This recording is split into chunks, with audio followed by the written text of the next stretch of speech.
Hello, I'm Andy Gillion. And I'm Zak 9. And welcome to the first and quite possibly the last episode of the Zak and Andy Show, depending on how this goes. Yeah, I mean, this could really go quite terribly. It could be fantastic. But we'll find out how it goes. We will find out. We're not really sure what we're doing. We want to do some kind of podcast and bring some knowledge, some of our collective knowledge, dare I say it, into the public eye. Yeah, and I mean, we were thinking, I did a podcast with Andy towards the end of last year and on another podcast that I used to run, and it went pretty well. And we also just found that we just had a great time just hanging out and just talking about, things that we do. We had a blast, Zak. We did. Much. But I do want to clear one thing up. The title Zak and Andy Show, people are probably wondering. Well, I don't think that anyone is wondering. Well, they could be wondering why Zak is the first name, but I mean, ultimately, it rolls off the tongue better than the Andy and Zak. It's just a bit snappier, really. It's a bit snappier. Doesn't mean that Zak's any better than me. If anything, it's the other way around. But we will go with Zak. If anything, it's a pity thing by myself. But it's great to be doing this with you, mate. So let's fire away and hopefully we can do maybe another one after this and maybe several. Yeah, I mean, we're hoping that people will enjoy this. We've got a lot of knowledge that we can share, and the other thing as well is I've got a lot of tea that I need to consume. Yeah, me too. Cheers, man. This is to the pilot. Exactly. Yeah. Right then. Well, we should probably introduce ourselves because I don't think anyone really probably knows who either of us are. They probably don't know me. There's more of a chance they'll know you than me. Also, they're probably questioning why I sound profoundly British and you sound quite Australian as well, which is... I mean, the reality is because you are British and I'm definitely not. Yeah, so we're filming this we're filming this podcast and we're recording this podcast at the same time, which is, man, podcast, when you persuaded me to do the podcast initially, I was like, okay, this is going to be easy. We just sit in the mic, something I've wanted to do for a while, like I have my own radio show and stuff like that. I thought it'd be great. But it's just taken us about 6 hours to try out about 10 different microphone combinations and about 10 different camera angles and the lighting, and it's just mental. But we're doing it for YouTube as well. Yeah. We got the whole thing going on. But yeah, who am I and who are you? We should probably touch a little bit on that before we start. Yeah, well, I mean, we definitely can. So I'll go. Go for it, Zak. Who the hell are you? So I'm Zak Knight. I'm not very well known compared to this man, but we're based here in Melbourne, and I'm a music producer. I run a studio called Earthtide Studios, and usually predominantly focused around heavy music, punk, hardcore, a bit of metal here and there, and that kind of stuff. I'm also a guitar player and vocalist in a band called Color and Shade. Nice plug there, Zak. Yeah, nice one. Yeah, it's a bit of a go plug. Check out Color and Shade. Or fantastic. You could not if you wanted to as well. No, they should. Oh gosh. But I've been doing music in the band scene now in Australia for probably about 10 years. And I've also been, sort of recording and writing music for quite a long time. And I've definitely experienced a lot of the lows and some of the highs of what it's really like to be in a band. And so many lows. So many lows. I just have to interrupt you there because this mic stand is wobbling a little bit against it. Actually, it needs to be propped up against the table, doesn't it? Because we've got some budget shit equipment. Are you dissing my equipment? No, mate? dude, I bought this stand and it cost me $18. You're talking about the stand. I was going to say the microphone. There's nothing wrong with the microphone, I'm just hoping it's not picking up. Mike, can you imagine if you had to redo this whole podcast? Okay, it's fine. Well, everyone really enjoyed listening to that. Probably not, but I mean, but that's okay. Let's focus on numero uno. No, come on, it's not like that. I don't want it to be like that. That's okay. No, it really isn't. I guess I'm having a bit of an existential, not an existential crisis. I'm having an identity crisis, trying to figure out who I am. I don't know that you need to have an identity crisis about who you are. I mean, I think I could probably tell you. Well, go on. No. Okay. I'm. You may know me from a melodic death metal band called Mors Principium Est, or you may not. And you might just know me from YouTube. And I don't know. I mean, I don't know where to start. I do pretty much anything in the music industry I can get my hands on, composing film scores and video games, and obviously writing metal first and foremost, but pretty much any genre of music. And yeah, I think collectively we have enough experience. I've got a hell of a lot of touring experience and music industry stuff. And I mean, you touched on the lows. I can tell you there's going to be some big lows if you're looking to start a band. Yeah, I mean, look, it's not a diamond coated road, that's for sure. I mean, it certainly is not. It is not. I mean, this is not the 70s or the 80s. Bands just don't like that kind of like rock stardom that people sort of adhere to. It's not impossible, but it's just improbable. Very. I would have to say, actually, one of the biggest reasons I want to do this podcast is to shed a bit of light on just how dire it is for young metal bands, not even young metal bands. I mean, I'm fucking 30 now. And what are you, 33? Yeah. So we've been through the grinder a little bit. I've been playing in bands since I was around 10, like classic rock bands through to metal, trying to make it, I suppose, is what you're saying. Every step of the way you think, you thought you were going to make it, and then suddenly having your album out isn't making it anymore, and you want to tour America, and then when you do that, you don't think you still have not made it. At the end of the day, the one thing you haven't made is money. Oh gosh. So yes. I think we can probably debunk the myth along the way with this podcast that there's not very much money in the music industry as a whole, let alone the metal music industry. Although I will say, contrary to that, I have made an absolute ton of money from music. It's just been made for other people. Yeah, and I mean, I've never seen any of it. I think that the reality is it's not that there's not a lot of money in the music industry. The better, I can't say better, but sort of maybe more transparent way to look at it is when you're a performer in the music industry, it is the hardest way to earn a steady income when you're a performer in the music industry. Yep. Compared to when you're somebody who's recording the music or composing the music, or producing, etc. Because it's most of the people that I know that are actually out there who are doing music industry stuff full time are either involved in studio work, session work, composition work, or they're composition work is rare to be making a full-time living from.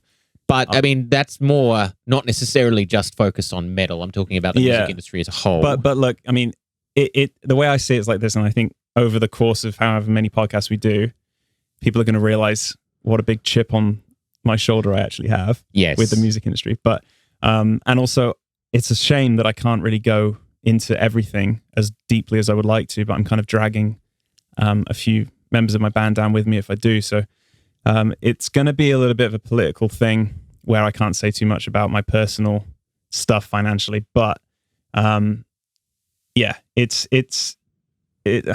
got a lot on my chest I want to get off.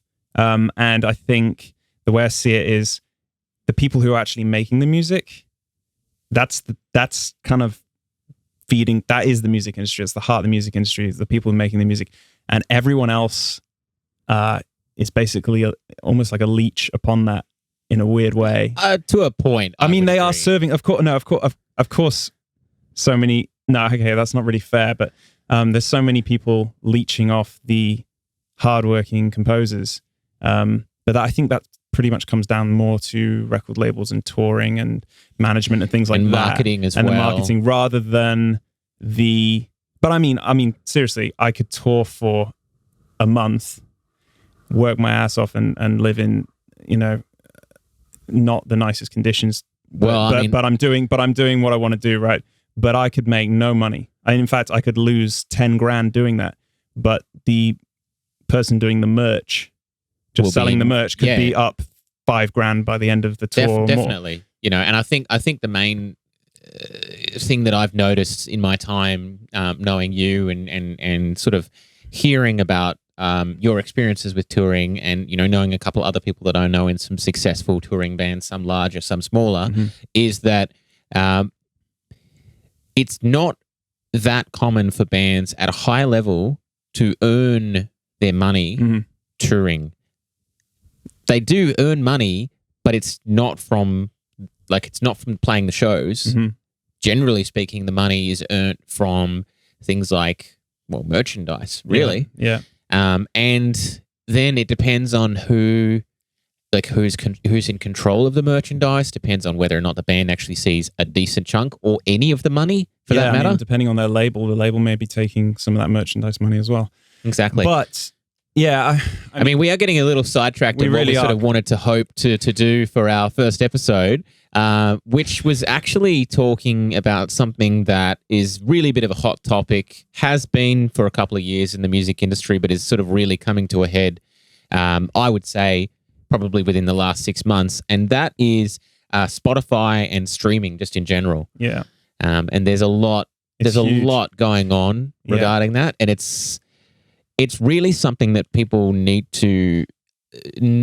a lot more knowledge in, could afford to have a lot more knowledge, but it also has to be, it should really be embraced rather than fought.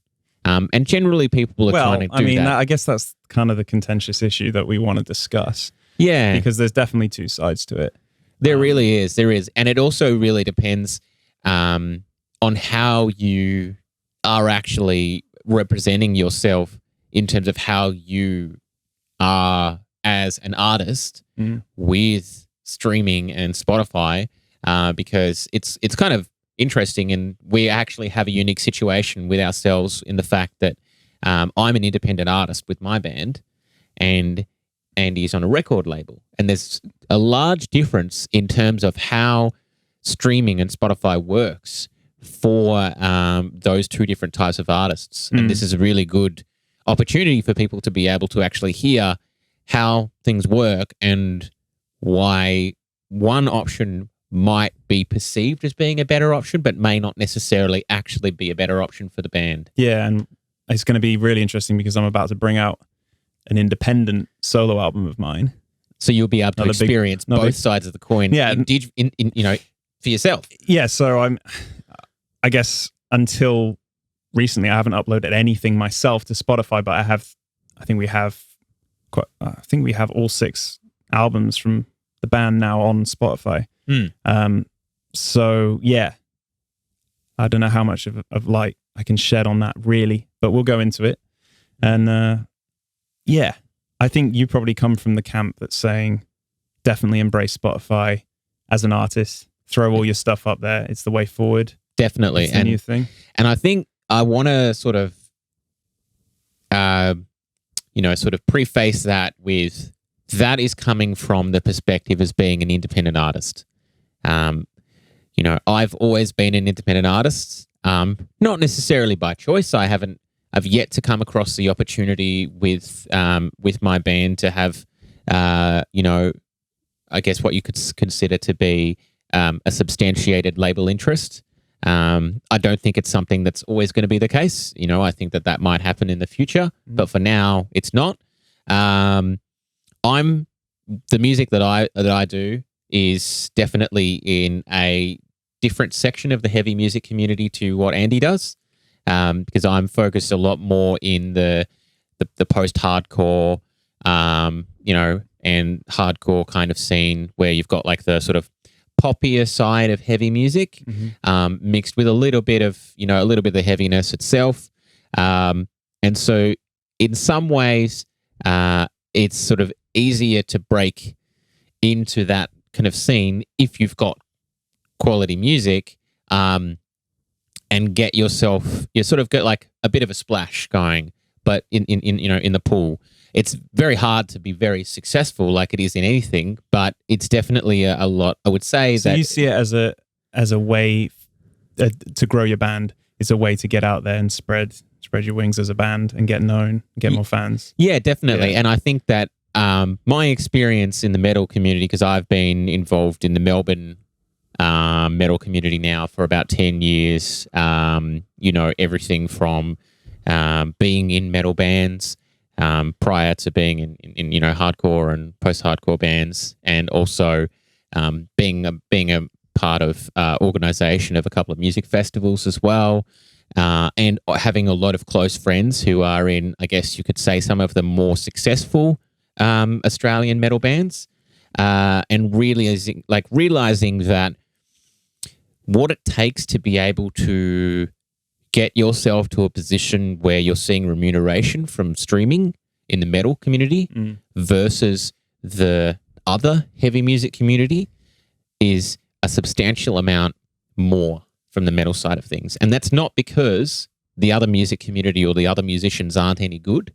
It's just because there is a wider audience earlier on for those artists. With metal, you need to have credibility, and you can't get credibility without time and larger releases and all of that kind of stuff. It's not really just jump out there and people are going to pick you up straight away kind of thing. And it's hard.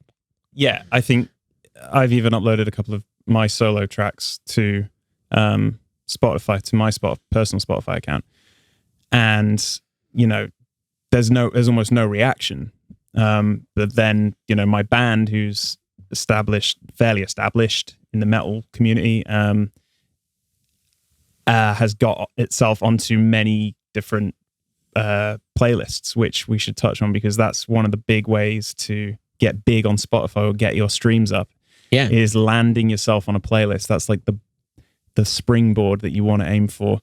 But obviously, my record label has obviously uploaded the tracks to Spotify, not myself. So the difference I see in one of my own personal songs versus that is massive. Yeah, it'd be exponential. I mean, the thing is, they've also got the big thing that people also sort of probably want to take scope of is that when Andy uploads a song, the team that is taking care of the promotion of that song, unless he goes out of his way of hiring an independent marketing team, which is not something that isn't done. Yeah. It is done by a lot of independent artists. Yeah.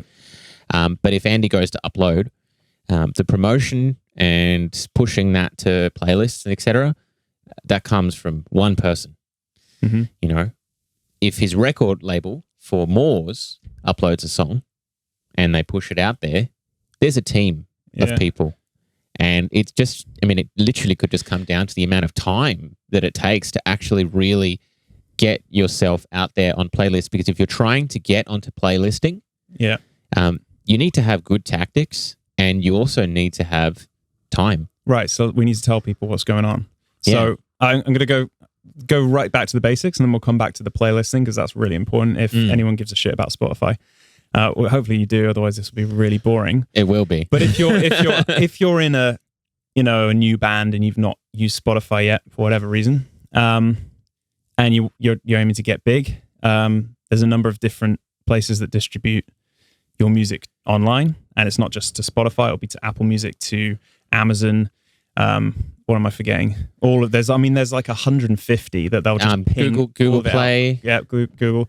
So you choose one. I'll name drop a couple. I use DistroKid. We're definitely not getting paid to say that. You've used TuneCore before, I think. TuneCore, and I've also used CD Baby as well. Yeah. So basically, do your own research.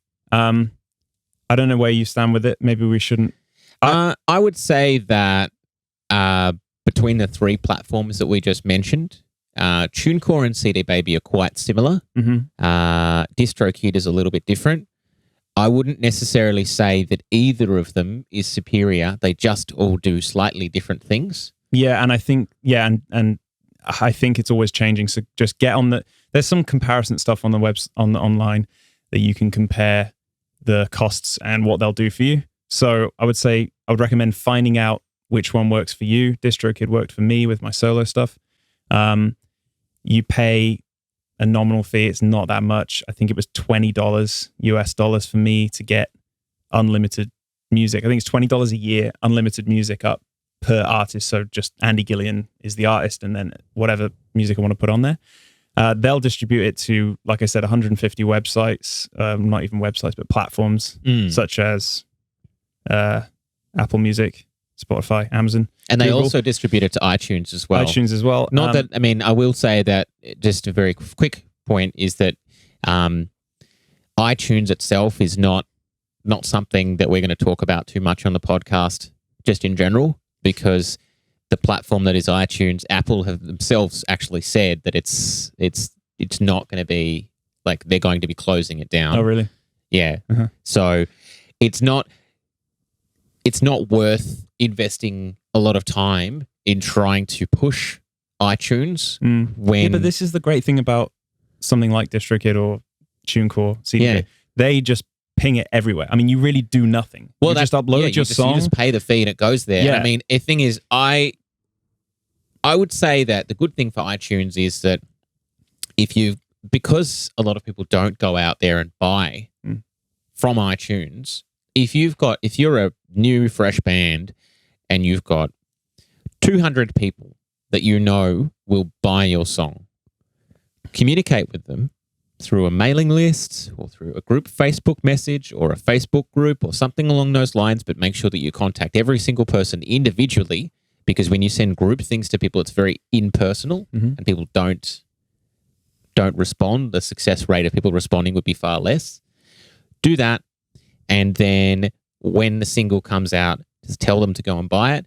If you've got 200 people and you are a doom metal band that go and buy your song will chart in whatever country you're in the metal charts on iTunes. And if you've got a song that's in the top 10 for your debut song or one of your first songs that comes out and it's sitting in the top 10 on the Apple iTunes charts, it's something that you can utilize to push to show promoters. And you only need like 200. Yeah. Where's that number come from? Well, because the fact is not many people buy from iTunes anymore. Yeah, and such a niche genre as well. So, and it's because it's a niche genre as well. It would be, in metal generally, it's something that you could utilize to show to local promoters to try and help you get on a larger show. Say, hey, we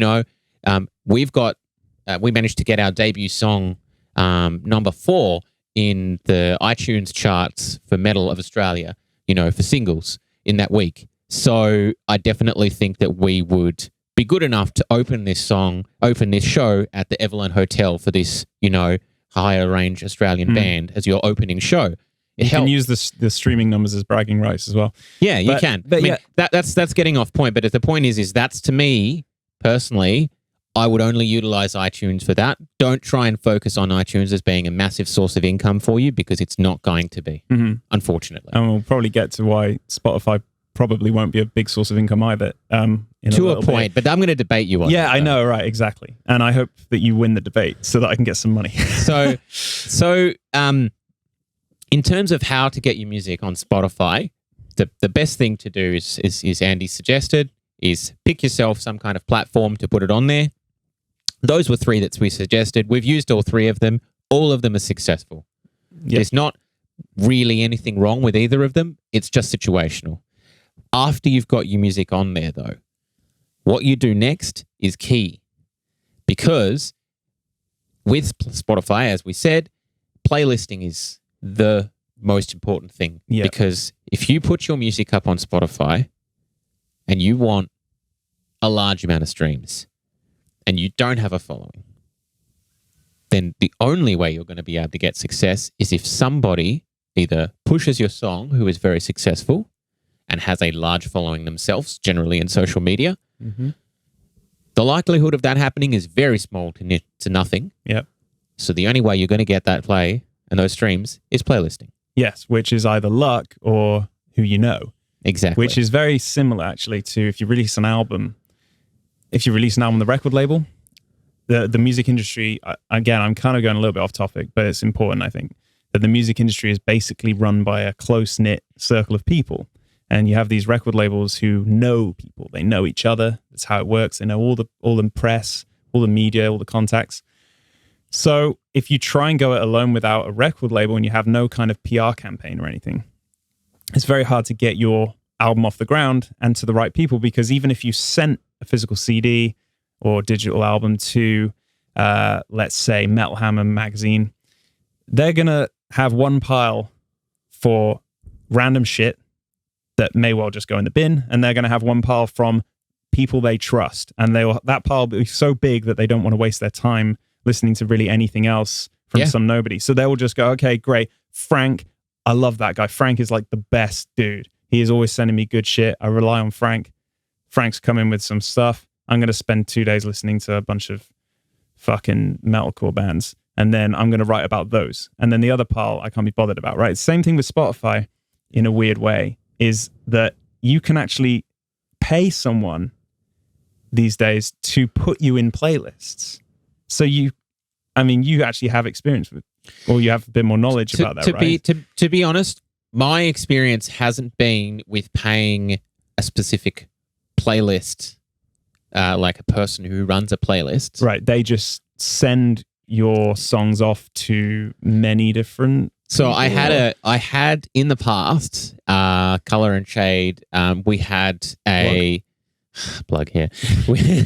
We had a guy that we know who has he had a selection of playlists that he would send songs to, and because they knew that he would always send out good music. Yep. You could just pay him a bit of money for his time. It wasn't an incredible amount, but it wasn't small. And he would submit your songs to these playlists if the people who ran the playlists actually liked your music. They would put it on the playlist because there was nothing for them. They weren't getting anything out of it short of your song. Mm-hmm. There was no money going to them. So it would only put it on there if they thought the song was good. Yeah. And then if they put the song on out, and then, they would put it on there. We can't use him anymore because the playlists now, the people running the playlists have now started saying that they want large amounts of money before they'll consider any fresh songs from unknown artists. Right. So again, you're fucked. And it's a changing thing. But the thing is, though, at the same time, the reason that my band has had the success that it has on Spotify is because at the same time when he was submitting these songs to these other playlists, Spotify itself noticed the song, liked the song, and this is the most important part to take away probably from this entire portion of of anything to do with Spotify, is Spotify put those songs on Spotify official playlists. Those ones are always going to be the most prominent playlists. But what do you mean Spotify put them on there? Spotify, as in the representatives from Spotify Australia, put our songs on their own Spotify they playlist. went, holy shit, who are these kids? I love it. They're going to go big, smoking a big cigar. They're going to be big. And then they put you straight on those playlists because they believed in you. Because right now this sounds like a Disney movie or something. But the thing is, though, there are a lot of Spotify playlists. Yeah. And they're all situational. So it depends on what, so with Spotify and playlisting, right? There's a number of ones which are the most obvious ones, which are the ones that people want to get onto. Mm-hmm. And they are new releases. Yeah. Daily mix. Yeah.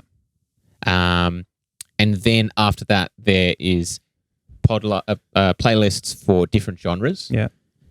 And then for different countries. And just to clarify, so the way this works, the way playlists work is obviously no one's ever going to find your music unless they're looking for it necessarily. Of course, it can pop up by accident every now and then if, because there are algorithms to do that. But the quickest way to strangers hearing your music is that they'll automatically be listening to a playlist, which then just randomly has your song in it. Exactly. Because it fits what they're, exactly. So the playlist is ruling Spotify right now. It really is. And the thing is until recently, to get on a Spotify playlist was very hard. Mm-hmm. The fact that we managed to get on there with our first single was purely by luck. Mm-hmm. But that is the only thing that we've done on Spotify that's been by luck. Yeah. Because Spotify introduced, I believe it was about 12 months ago, they introduced a new function where when you submit a song to Spotify, if you select a couple of days after when the song is submitted to Spotify to when the song is actually going to be aired, you have a gap of time where the song is up on Spotify internally on your own profile, but it's not released to the public. What you can do is you can select to submit that song to Spotify directly for playlisting. That is, and will probably be for a long period of time, the most effective way for you to get on a playlist, a Spotify playlist. Mm-hmm. So I did that with my own band, with our second single, and when that came out, when I put it onto Spotify and I submitted it for playlisting, they put it on the Australian heavy music playlist. Yeah. Now that only has, I think it's 25,000 followers, but that particular song ended up generating, about 20,000 streams within the first week, which for an independent artist is fantastic. From Australia. Yeah, from Australia. From Australia, because it's very hard over here to get a large amount of followers or streams and all of that kind of stuff. Yeah. But the point is we did that, and then when we released another song, which was a cover that we decided to do, we submitted that, and Spotify put that on their covers playlist. And that generated nearly 100,000 streams for the song in a month. So let's talk about streams.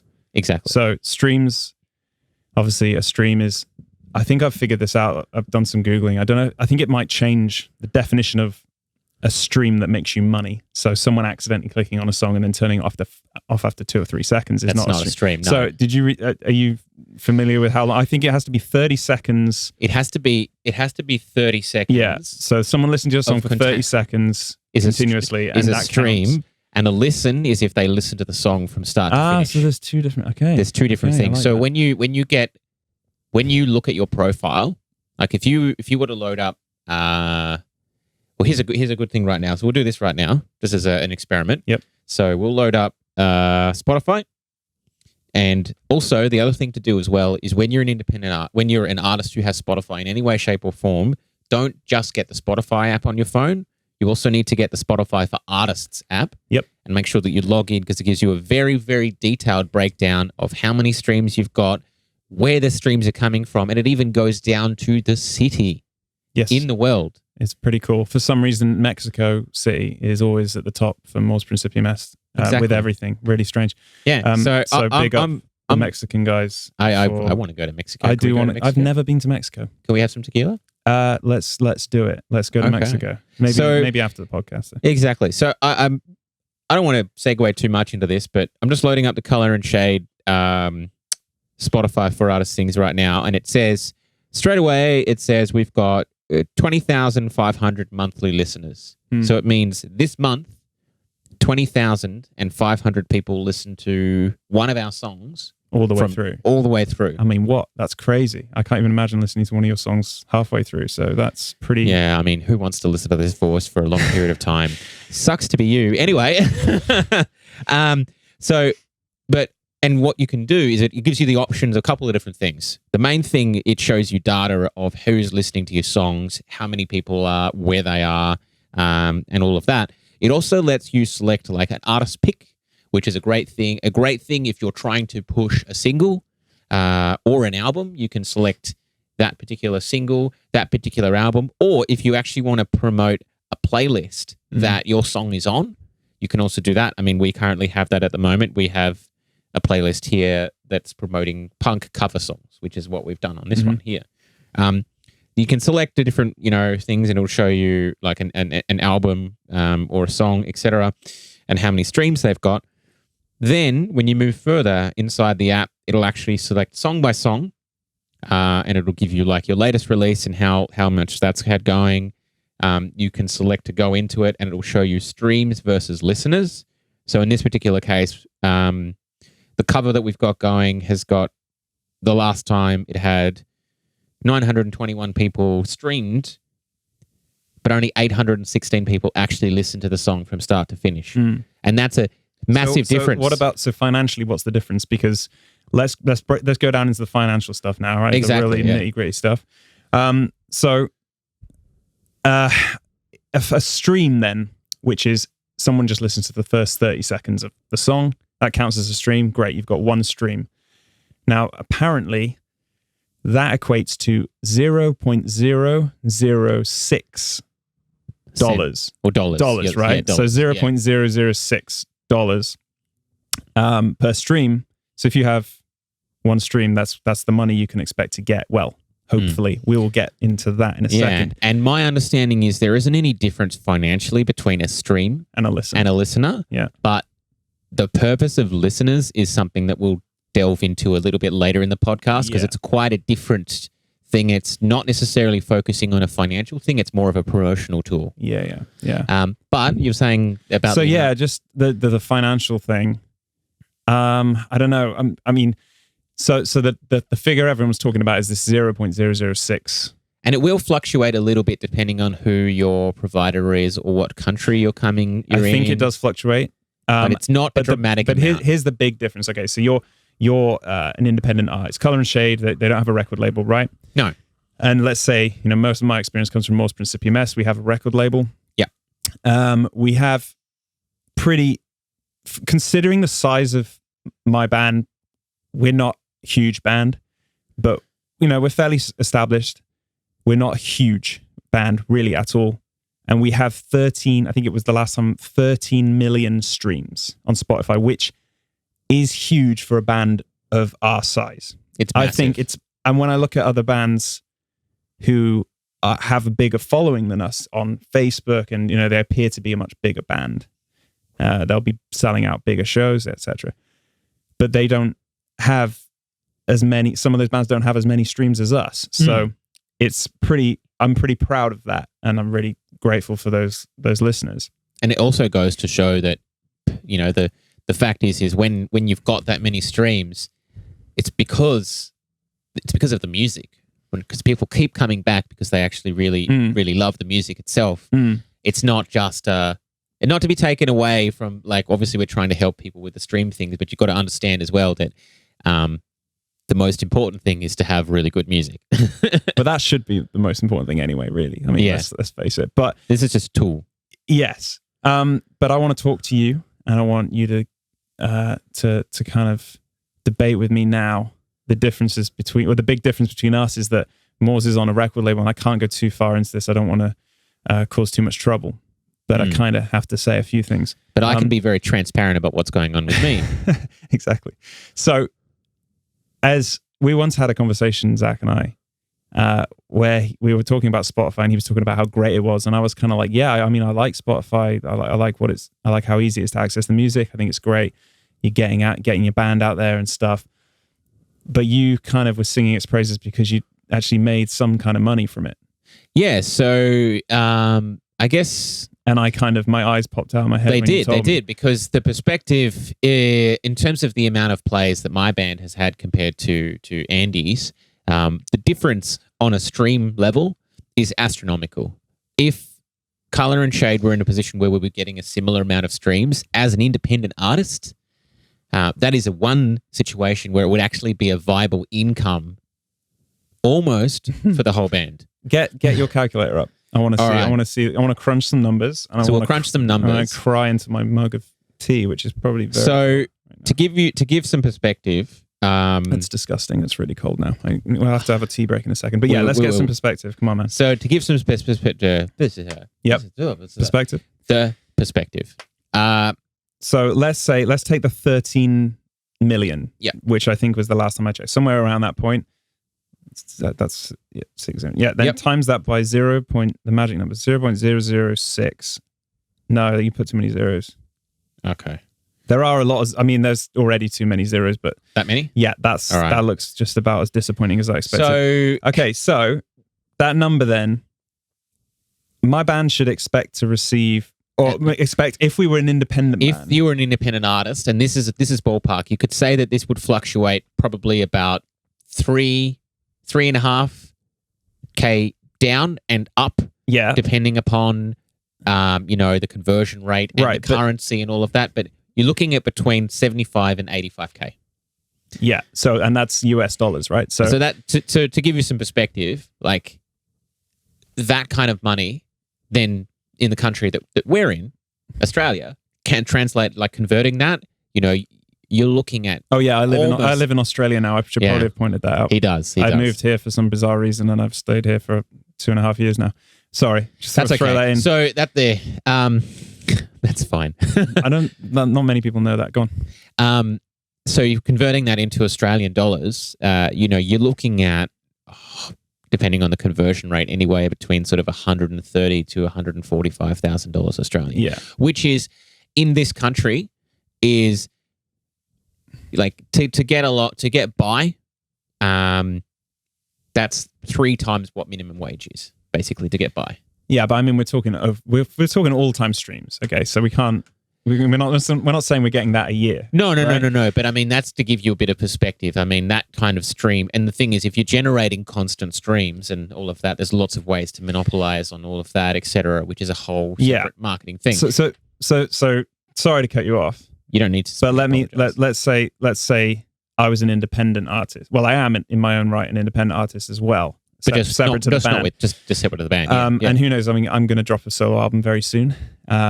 So Plug. Who knows? Plug. Who knows if that will generate some good streaming activity going on there? But basically, I just want to make sure. So you, without a record label, would probably have made somewhere around $80,000 from Spotify, from the streams that I've had, or at least my band has had total for 6 albums. Yeah. Okay. That's a lot of money, right? It is a lot of money. I mean, that could literally have financed 3 years worth of touring. Yeah. Okay. On an international level as well. So I guess here's where the record label comes in, because this is where it gets messy. And I can't go too... and I'm probably going to reserve a lot of... Yeah, I have to hold back, unfortunately. But do you think I've made... I mean, okay. Do you think I've made anything like $80,000 from that? I mean, the short answer is I know what the answer is. So the reason, I guess the main reason is obviously the record label, and that's fine because you have a record deal, which usually, and we can't, let's not go too far into that because I think that's another podcast. Let's say our record deal's worth it. We'll write that down. That's good. Yes. That's snappy. I like that. Our record deal's worth it can be another podcast. But in the meantime, the way most record deals work is that you'll get paid maybe 10%. That's kind of an average thing, is that you'd get a band will get 10% of the royalties of the money collected from albums, for all the different types of royalties. The band can expect to get around 10%, depending on the deal. Maybe you have something better. Maybe you have something fucking worse. I've fucking seen it. It's happening. And it depends on the label as well. Yeah. This isn't like this isn't a targeting thing specific at any record labels as well. No, this is kind of the way the music. This is the way the music industry kind of works at the moment. And there is a reason why it, like, because the first time, if you've never heard anything, and the first time if you hear someone saying 10% of royalties, some people might think, oh, that is very low, but there are a lot of reasons as to why record labels do take such a large amount, and it's not because they're not doing anything. The opposite is true. But the hard and fast thing that Andy is trying to say is... Well, yeah, what it boils down to is that, I guess, if you are on Spotify through a record label, I'm guessing, should be expecting to make the same percentage you would from normal album sales. So let's take that 10% figure as an example. With Moore's 80, let's say 80,000, let's use that, $80,000, 10% of is $8,000. So that's cut from, if you were Zach, you would make 80,000. Now suddenly you're only making $8,000 for... And that's a big jump. And it's a big jump, but okay, it's still $8,000 for pretty much doing nothing. So that's pretty great. But something else is happening somewhere, because that is not happening, if you know what I'm saying. Yeah, and I think this is probably a good point to sort of go on the other side of things, to sort of, for me to show how it's sort of gone for me, so that at least you've got some perspective to think that just because you can make $80,000 in streaming as an independent artist does not mean that you will, because you do really well. And the reason why I've been very happy talking to Andy about how we've done with Spotify is I would say that when it comes to promotion and marketing, my band has not been at the forefront of that, even though I do think that we should have been in the past, and we're definitely changing that. It's not, and I wouldn't say it's not because we don't know what to do. It's just more been financial reasons. It's very hard to promote a band and push yourself out there, above the sea of other music going on, especially in the heavy music industry. Yeah. But without having virtually any push on Spotify, we've managed to generate about $3,000 Australian in about 14 months, and with no pushing whatsoever. I mean, you've done that's enough money for us to go out and make more music. Yeah, it's for a small independent band. That's a good wedge of money for nothing, pretty much. Yeah, pretty much. I don't know where that $8,000 is, by the way. I'm just going to say that. I don't know where it is. I've tried to get the answers, and I have no idea. But maybe you're in a band and you're on a label and you've had a better experience than me. I'm still trying to figure out what's going on there. But let's leave it there. I think we need to probably have a commercial break right about now. Should we take a commercial break? Yeah, this is time for a commercial break. So can you hit it up and let's get going. Alrighty. Country brew. For the time when you're shaving your sheep and it shits itself all over you. Country brew. When you find out your boy's just fallen down a well. Country brew. When you get back from the farmer's market and you find your wife's been ploughed by the neighbour. Country brew. Getting you through since 1924. Right. We're back. Thank you for sticking with us for some more nonsense and rambling about whatever it is, Spotify today. And all of that and streaming. I hope that you enjoyed the commercial. Very, very useful product. Yeah. Yes. Thanks, Zach. Thanks for pointing that one out. Plug. Yeah. No, I've got a couple of not even funny. I've got a couple of interesting things, facts, a couple of things I've read while I was preparing. I didn't prepare much. Looked there was a lot of tea. I Googled while on the toilet for about 2 minutes before I came to do the podcast. All right, hit it. So there's one crazy thing. I read that a band, so a signed band, released a bunch of music on Spotify. They got 170. Let me just. I need to double check this 1 second. Yeah. So 178 million streams. That's on Spotify. That's a lot of streams. Yeah. That is some. I think it's some serious hip hop streams. Yeah, there's some hip hop shit going on, right? 178 million streams signed to a record label. How much money do you think that would make? I mean, we talked about some lows, so I'm going to go low. I'm going to go real low, and I'm thinking maybe they got like $2,000. Well, you kind of ruined my story. They got $5,000. $5,000. You just said you made $3,000 from 300,000 streams. Yeah, so 178 million streams, and they've kicked up a fuss about getting $5,000. I tell you what, that is some serious low ball right there. That's some low shit. Yeah, and I also wanted to touch on something. I think my girlfriend mentioned this, and I can't be certain. I think it was Taylor Swift. It's a pretty good one though. I think it was Taylor Swift who her team, or some fucking pop princess bullshit artist. No offense to the fans of Taylor Swift out there. I mean, she's probably a nice person. I don't know. I like her music. Oh yeah, really? Okay, we'll have to talk about that later.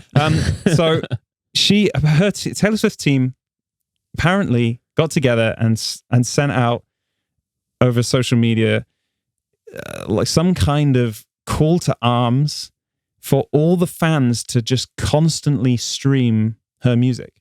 Wow. Because they realized that she wasn't like number one or whatever in the charts. And like, I'm talking Spotify chart. This is how big Spotify is now, that people are worried about just the fucking charts and the playlists on Spotify more than they are worried about Top of the Pops, which we have in England, and all, hitting number one and all that stuff. The Billboard thing. Well, the Billboard charts are mostly based upon streams these days. Okay, I didn't know that. So actually, streams from Spotify affect the charts. They do. That's incredible. They have for times a have while, changed. Yeah. So they're basically going out there and they're saying, "Look, guys, can you, like, I mean, they're asking kids, like school kids, can you please just leave your phone on in the classroom, like on silent, streaming Taylor Swift's album so that we can reach number one? I mean, how pathetic is this shit going now? That is like... That's pretty low, man. It is a little sad. I mean, I understand why. I mean, it's good for, it's good for music to be perceived as much larger than life. And it's nice that there are still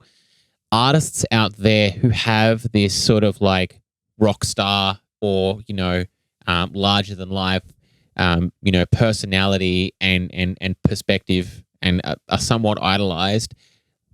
But if they are, that shouldn't be something that is necessary to get them to that stage. And I mean, there are definitely artists out there who really have that massive, big, larger than life kind of perspective on things. But I can't, if you think about heavy music and you think about those kind of artists, could you imagine Corey Taylor's team doing that? I can't imagine it. No, because... But isn't there just a little bit more integrity in the heavy sort of music industry? I would say... I would like to think there is. I like to think that there's more integrity, and I think it's probably because there's just more... Everyone in the heavy music industry, everyone who has got somewhere is a grinder. Yeah, because you had to be. Because you have to be. Against the grain. Yeah, you're against it, man, the whole time because you're fighting the mainstream. And I will say, when I say heavy music industry, we're not talking about just metal. We're talking about metal, hardcore, punk. Anything rock. I mean, really, anything with a guitar. Yeah. You're fighting against the current, aren't you? Really? Really, yeah. Unless you're fucking Ed Sheeran, who's done well for himself. Can't fault that guy. He's fucking talented. I don't really have any complaints about Ed Sheeran, I'll be honest. Fucking top guy. But, that's pop music at the end of the day. It's pandering to the wider audience. You're going to do well. Good luck. If you've got the talent of someone like him, yeah. But the thing is... Well, no, Zach. You don't need that talent. He just happens to have that talent and is fucking fantastic and he's writing incredible songs. But you do not need to have that talent to make it in the music industry. I mean, That's true. You just need to have the best marketing team. Or the best tits. And on that note, I think we probably need to have another segment, don't we? Yeah, well, we're going to have our first segment. Our first segment. So I think it's time that we stopped babbling on and we actually gave you some wisdom. Yeah, we're going to give you a few hot, like this one's going to be a bit hot tip, yeah? Hot tips. Yeah, you think we should give them a hot tip? Let's give them a hot, well, I don't know, because we've recorded the jingle and it's all about wisdom. We can't really say it's a hot tip. That doesn't make sense. We're going to give you some wisdom. Yeah, we'll give you some wisdom. We'll give you some wisdom.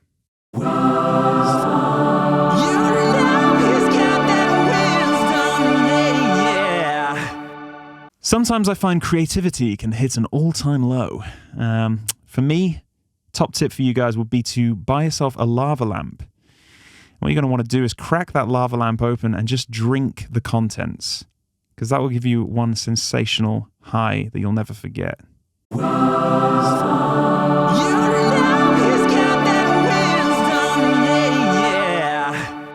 All right, back to the show. How's it going, Zach, so far, do you think? Yeah, I mean, I feel like we're doing pretty good for the pilot. I mean, everything's running. This house hasn't burnt down yet. I hope so everything's recording. No, I can see it's recording from here, so okay, it's all good. One thing I should probably apologize for is I have been a little bit, I don't know, forceful. Maybe I've just let my emotions just come forth with great haste and magnitude, and I should probably rein it in a little bit and just try and enjoy myself a bit more, because I think I've probably let on now that this chip on my shoulder is pretty big when it comes to the music industry. Yeah, and I think the big thing to take away is that, like, yeah, Andy may have a bit of a chip on his shoulder. That doesn't change the fact that music is his life. Well put, Zach. Well put. And also, I want to say, obviously, I'm not doing it for the fucking music. So I am doing it for the... Wow. He's not doing it. Not doing it for the music, gues. No. Quick backpedal on that one. We'll have to edit that one. No, we won't be editing anything. No, we won't be. That's the joy of this. It's live. To a degree. So, no, it is. But what I want to say is I'm obviously doing it for the music. Otherwise, I wouldn't be doing it. Exactly. Because there is no money. I can tell you that firsthand. But my God, I don't want to drag everyone down with this. This is supposed to be uplifting. There's some fun facts in here. There's some good jingles. There's a cracking theme tune. Exactly. If nothing else. So let's try and be a bit more positive. Yeah, and I mean, and we'll continue on that train. There's one other thing that I wanted to mention before. Hit us with another hot tip on Spotify, Zach. So I mentioned before about listeners and how, the difference between listeners and streams isn't necessarily how much money you make. But listeners is a true representation of how many people are actually listening and enjoying your music. You might have, 10 million streams, but you might have 250,000 monthly listeners. So that means 250,000 people every month are tuning into your band, which is really incredible. Because if you think about putting 250,000 people, on an oval, that's a sea of people. And that's how many, that's you, everyone listening to your music. On an oval? What's that? You're talking about a shape? A field. Who says oval?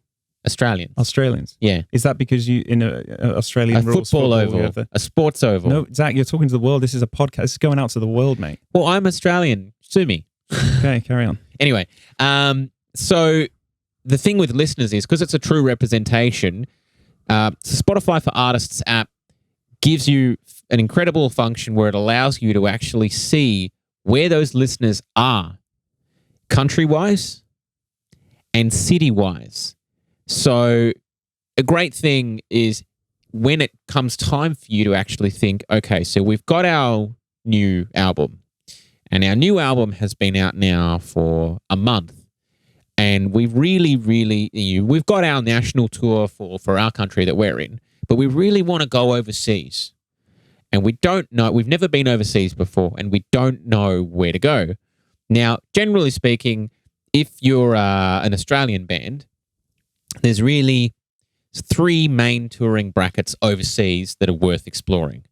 There's Europe, the US, and Southeast Asia, which also can include Japan. And that's probably, isn't that, you'd explore that one first probably if you're in a up and coming band, wouldn't you? It depends. Southeast Asia being the cheapest. Southeast Asia is the cheapest one to go to, but it also depends, because this is the part that works out really well for you. If you pull up Spotify and go, we've got 250,000 people that listen to our music. 150,000 of those listeners are in Eastern Europe. And they're all in Eastern Europe's probably a bad thing. I don't know as many countries in Eastern Europe. Western Europe, we'll say that. So, and they're all based in the UK, France, Germany, Denmark, and Italy, right? Then if you've got 150,000 people every month listening to you in those places, look at all of the cities, pick which ones are the most plays, and then book your touring around that. Because at the end of the day, you're going to go there and there will be people there who know your band. And it sounds really strange because, you've never been over there before. Mm. You don't know who you might not have been to the country before. Yeah, I'm sure record labels are probably using that, or at least the management are using that as a tool to know where to tour next. I mean, if you think of the old days of Metallica, it'd be like, we sold another, 100,000 albums in Singapore. We have to go back to Singapore. That's the way it would work. So I guess they're doing that now with... Yeah, it's with streaming, but at least now it's in real time. Yeah, but I mean, you say about booking your tour to those countries, but obviously that's often how it works for, I think, the smaller bands who have to book their own tours. But once you're trying to get on the big tours... You need to it's the booking agencies, and you sort of represent yourselves by presenting that to the booking agencies and all of that. I guess potentially you could. But I mean, the thing is, it's just a tool. It doesn't necessarily mean it's going to work for you, but it's a cool thing. It's an option. Facebook has that same thing though. It does. It's really useful. Facebook does. The big difference though is that with Facebook, the interaction is a lot less. It's a lot more ambiguous. With Spotify, it's very straightforward. You literally see which city people are listening in. I got to say, another great thing about Spotify is those numbers do not lie. No. Whereas Facebook, I mean, there's bands out there that pay for Facebook likes. They pay for fake followers. There's a lot of bots. There's a lot of random ways to get your numbers up. And I guess Spotify streams and listeners, you can't. I mean, the monthly listeners, I think, is the key one, isn't it? If you've got streams can be ambiguous.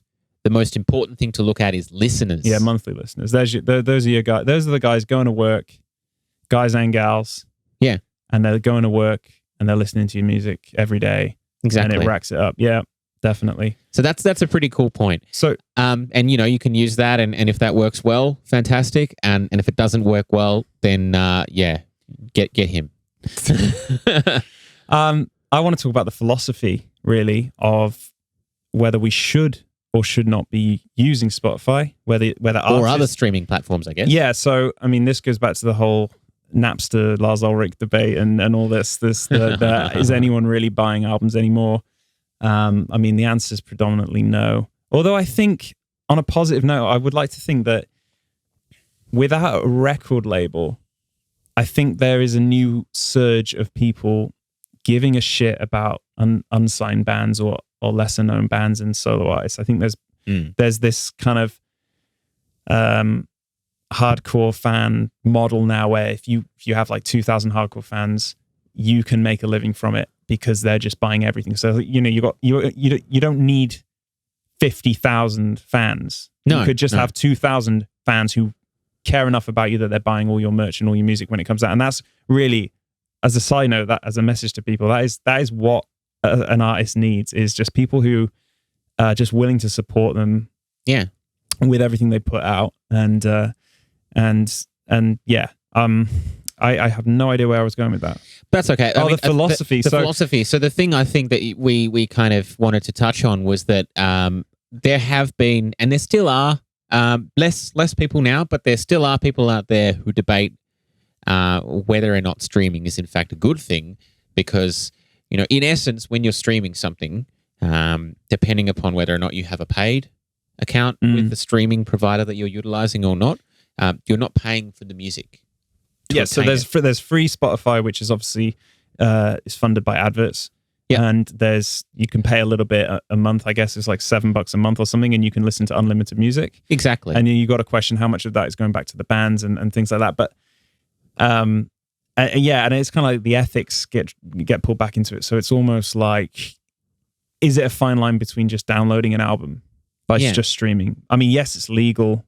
Yes, on paper, money is going somewhere. As an artist, we're told that the money's coming to us.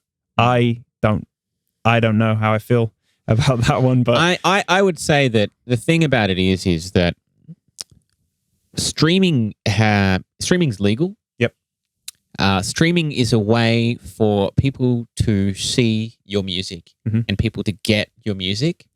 When people have to go out of their way to pay to get a copy of your CD or to pay to download an MP3 of your CD, you've already alienated them. You've already had to, like, there's so many ticks and boxes that they've had to go through to get to that situation. It's the same thing that works with advertising. Every single person who sees an ad isn't buying the product. In fact, the amount of people who buy the product is really small. Yep. And the same thing works when it comes to physical CDs and physical downloads. Yeah, nobody wants to spend money as well. No. I mean, and that's fair because it's hard to make money these days. It is. And people who love and enjoy music will spend money on music, and they will find a way to support the artist. And the hard and fast truth is, you are better served having someone listen to your song 10 times on Spotify, fall in love with that song, go and buy a T-shirt. Yeah. You're going to get way more money than nothing. And it's true support because they've gone out of their way to say, I want to wear something of this band. I think I agree. I think for all of its shortcomings, actually, I don't think Spotify's to blame for those shortcomings. I think it's with the labels where the money's going. And Spotify is paying that money. I mean, that money is getting paid somewhere. Yeah. And it's it goes into that funnel, and God knows where it goes after that. But yeah, I mean, the other thing as well to put to note as well is that there's been a lot of heavy debate as to whether or not Spotify is paying enough for streams. Yep. But in the US recently, there was a big change in legislation that went through to say that artists should be paid more for streams. Yeah. Because if you think about it, you boil it down, 0.006 dollars per stream is an incredibly small amount of money. There are changes that are going through. Whether or not those changes are actually going to take big effect in some period of time, I couldn't say. I'm not a lawyer, but the consensus is that the industry feels that artists should be paid more for streams, and with the decline in the downloading industry and the decline in sales of CDs and obviously the incline of streams, which it's already the main thing, and it's already there and it's going up. It's the same with Netflix. I mean, think about where the world's going now. It's all going to streaming. And I want everything now, and I don't really want to pay for it. That's the philosophy. But I will end up paying for it in some way, shape, or form. Another way. That's the model, at least. It is the model. Whether it works or not. It is another thing. It seems to be working right now, but the main thing to take away from that is that with that happening, the reality is I foresee in the next 12 months, maybe 24 months, hopefully 12 months or less, there's going to be a increase, and a nominal increase. I wouldn't say it'd be like dramatic. I'm not thinking it's going to be twice as much or whatever, but a nominal increase in how much artists get paid per stream. Yeah, I think it's going to happen. Okay, I'd be bold to say that. Optimistic. On that, I think that now is a really good time for us to shoot through to something that we like to do, sort of roll off at the end of this session, because I think we've kind of covered a lot of stuff involving Spotify. Well, we have. Let's end it with a very short debate then. I think, didn't we already have the debate? Well, really? I don't know. We kind of did, but I guess, is Spotify worth it for an artist? I'm gonna say it is. I do know a couple of artists who don't use it. They choose not to use it because of this ethical thing or this philosophical thing. But for me, I think honestly, if you're an independent artist, if you're on a label, you've got no choice. You're probably going to be on Spotify. But if you're an independent artist, you'd be crazy not to. You would, and I think, you know, it's a very good opportunity to get your band out there, well known for a very small amount of money, maybe no money, and maybe you'll make money actually. Yeah. And so I would say that it's obvious I'm an advocate for Spotify and for streaming. You have to keep up with it. You have to do these. You have to do it. Yeah, you have to. So on that note, we are going to cut to something that we'd like to do. We're going to start to do at the end of our episodes, which is a little bit of Q&A. Now, we had some questions that we threw out beforehand to the public, and we're going to run through that in a minute. But first, let's hear the jingle. I need to piss so bad. Zak and Andy Q&A. Ask a question. Alrighty, we're back, and it's time for the first lot of Q&A. Q&A time, guys. Send us anything, any questions you got. Could be music industry related, could be related to the thing that we didn't mention, but the photo that we've got. That could be crazy there with the microphone. Oh yeah, what happened there? Nothing, just knocked it. The photo that we've got. The photo that we've got for the podcast features somebody who's not actually in the podcast right now, but he will be later on. Oh yeah. Of course, that is my cat, Gandalf.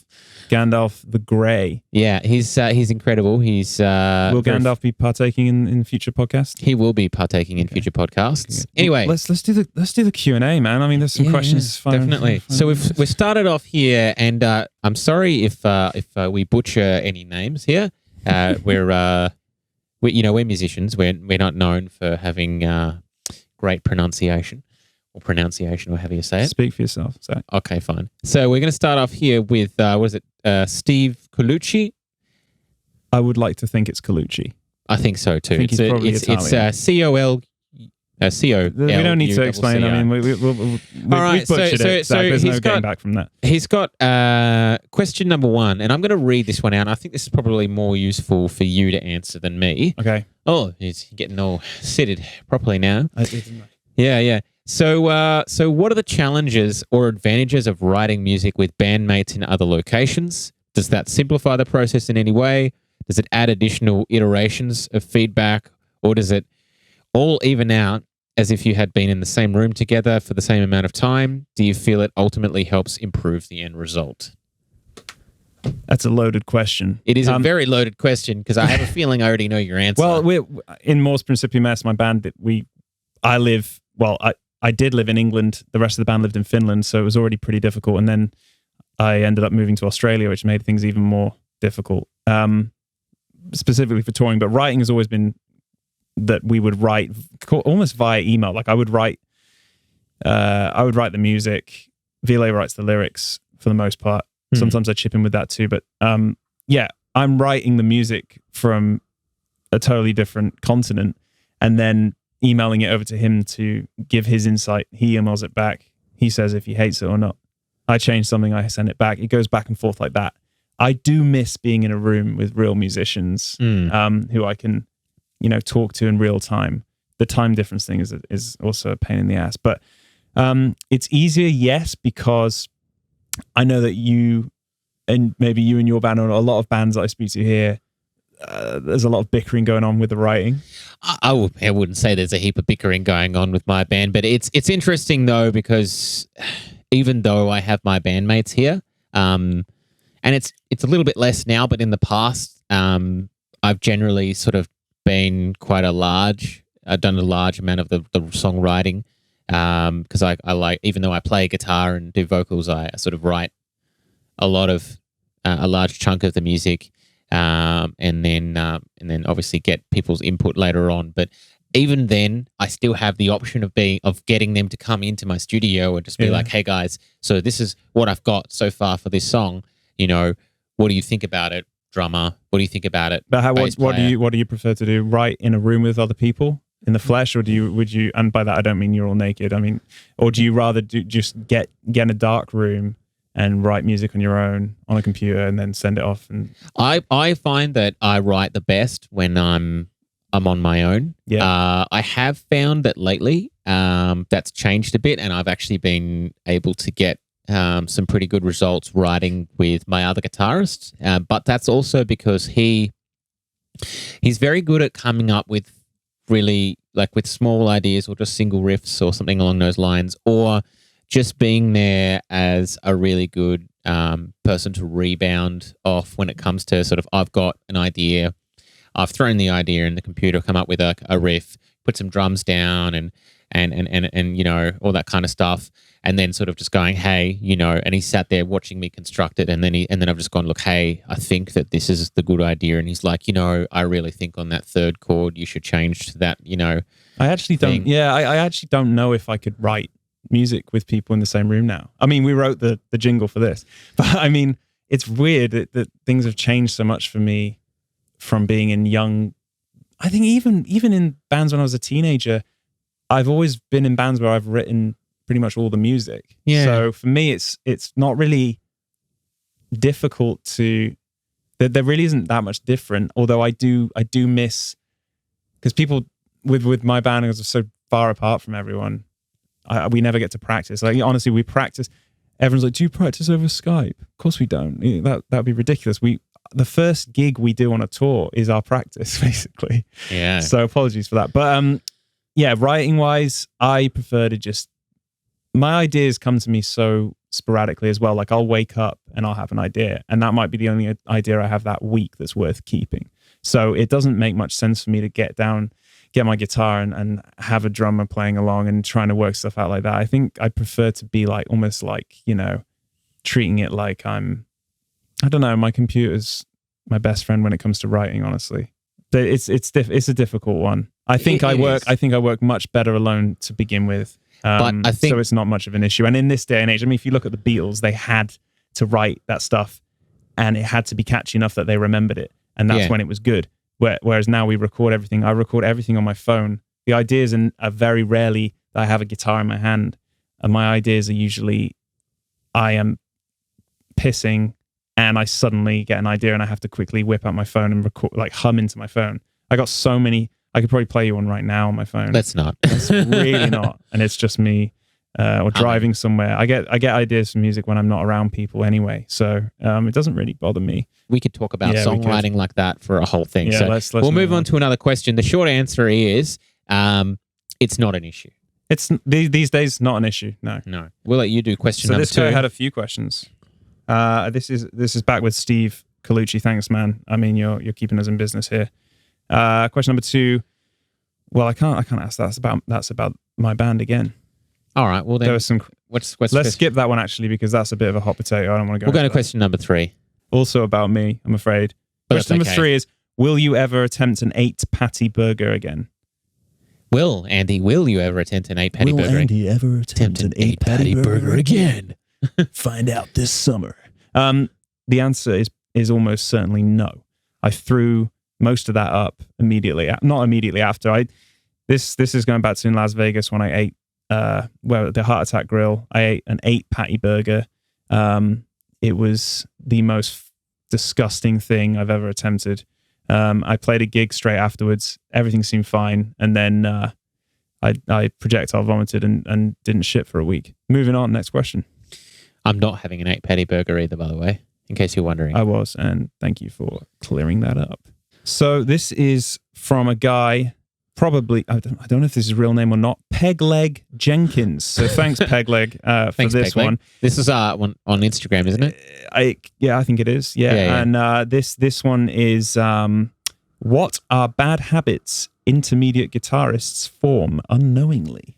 Well, I can answer this one quite a lot in depth. I would say, especially considering that I've had to actually combat a lot of bad habits that guitarists have. Drug abuse mainly, I suppose, was it, Zach? Yeah, probably cocaine, yeah. No, coming into the studio, no cocaine. Coming into the studio, guitarists coming into the studio and you know, they come in, they want to record. And there's a number of different things that are key factors that a lot of guitarists who have a bit of experience but haven't necessarily had a massive amount of experience in the studio.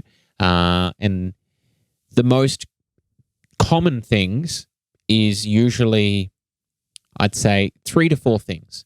One of them has nothing to do with their playing, and that is having a guitar properly set up. Properly set up to play, intonated, making sure that you've got fresh strings and making sure that your guitar is actually in working order. There's no funny noises going on. Your guitar is shielded. You know, especially if you've got if you're playing with single coils, especially if you've got a telly and your guitar is not shielded. And if you don't know what shielding means, I'm talking about, you know, putting a guitar tech will put copper I think it's in and around the pickup. Get your guitar in order, basically. Yeah, basically. The thing here. And if you need some assistance with that, I mean, get your shit together. We can only recommend guitar technicians. I can only recommend guitar technicians in Melbourne, which is a very small niche for. No, I told you that this thing's going worldwide, man. It is. Worldwide. But making sure your guitar is set up properly is one of the most important things, because if you're a great player, like really great player, and your guitar is not set up properly, you're going to seriously hamper your abilities to get a great recording done. Mm-hmm. And the same is true live as well, because there's nothing worse than going to a gig and getting to hear that guitarist that you love. He's getting up there and he's about to shred that incredible solo, and the whole guitar is half a step out of tune. Yeah, I mean, it's playing like fret 1 might be in tune, fret 20 is suddenly way out, and that's your intonation has gone to shit. Especially if you start sweeping. Gosh, sweeping out of tune. Sort that shit out. Tune after every take. Pretty much, you've got to be tuning that guitar as well in the studio. Picking consistency. We're talking about how hard you actually pick the strings, adjust the guitar, and make sure that it's actually sitting in tune at that consistency. And it might mean that the guitar is actually naturally sitting a little sharp or a little flat when you just pluck the string softly. Mm-hmm. It's a plank of wood. It's really a guitar is a plank of wood with a couple of power poles on it. Any person who's dealt with wood will tell you that it can change. Wood can change. Yeah. That I've thrown a couple of things. Just out of my experience. I think mistakes that can be made. 2 things I'm going to say. One is overplaying and not stretching and thinking you're Superman and you can just play for 8 hours a day. Yeah, you can't. For years. That's what I did. And I had all kinds of problems with my tendons. Tendonitis is a bitch. It's hard to get over. And I had to give up guitar for, I think, a few months at one point.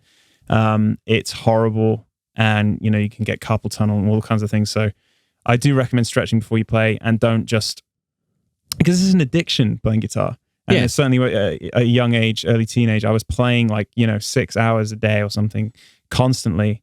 And the other thing is, watch the angle of your wrist, because one mistake I would often make would be reaching up to the frets, to the higher frets. So you kind of your wrist angle isn't flat anymore, and you're bending up. You're not using your pinky anymore, and you're just going to town like that. It's the worst position that you can be in. So have a think about that, and just have a think about what's actually going on inside your wrist when you're literally just doing those movements over and over again for such a prolonged period of time. It's not doing you any good. You got to be careful. So definitely that's one thing that I suffered from as an intermediate player, was just not really paying attention to my body when my body said stop fucking playing, put the guitar down and get a girlfriend. Yeah. I should have done years ago, really. Well, I did end up doing that in the end. But Well, it worked out for you. Thanks, man. Dealing with a similar situation that Andy did with wrist injuries. Unfortunately, the most common thing. Oh, masturbation. No. No. Was actually just thinking about how the string gauge you're using and how thick your guitar pick is. So the way I play guitar and what I do on guitar is very different to what Andy does in terms of the style. Like I'm predominantly a rhythm guitar player, and Andy is both rhythm and lead, but he's probably, he's more known for being I can't sweep like he can, basically. Sometimes when Andy comes over, he'll pick up my guitar and try and have a jam on it. And then the first thing that he'll say is that it feels very hard to play guitar. I have to step in here, man. That fucking guitar, it's like you've got... What gauge strings are you using? So I play in drop C generally. It'll fluctuate between a few, and I'll play 12 to 68 in drop C. They're like... I don't even know how to describe. They're like telephone poles on the neck of the guitar. Because I do hit the guitar very hard, and I also, because obviously it's all about, and hitting the guitar hard doesn't necessarily mean that you're doing the best thing. It's about making sure that your consistency is good. It's a very, very hard thing. Yeah, like if you're going for a certain sound and you're going for an aggressive, low-tuned rhythm, chunky sound, absolutely you can go for that.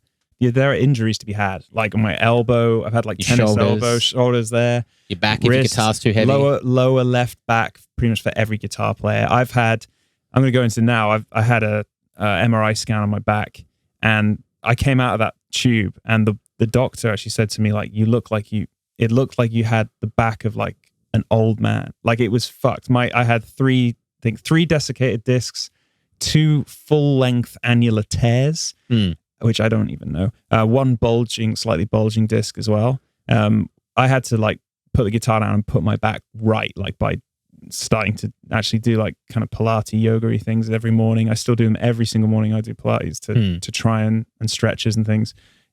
You can fuck yourself up playing guitar. It sounds ridiculous, but you really can. Just listen to your body. Like honestly, I remember the doctor's face when he said to me, "So what do you think could have led to this pain in your back?" And I said, "Do you know what a sweeping arpeggio is?" I hold sweeping arpeggios responsible basically for the pain, just being bent over like that for so long every day.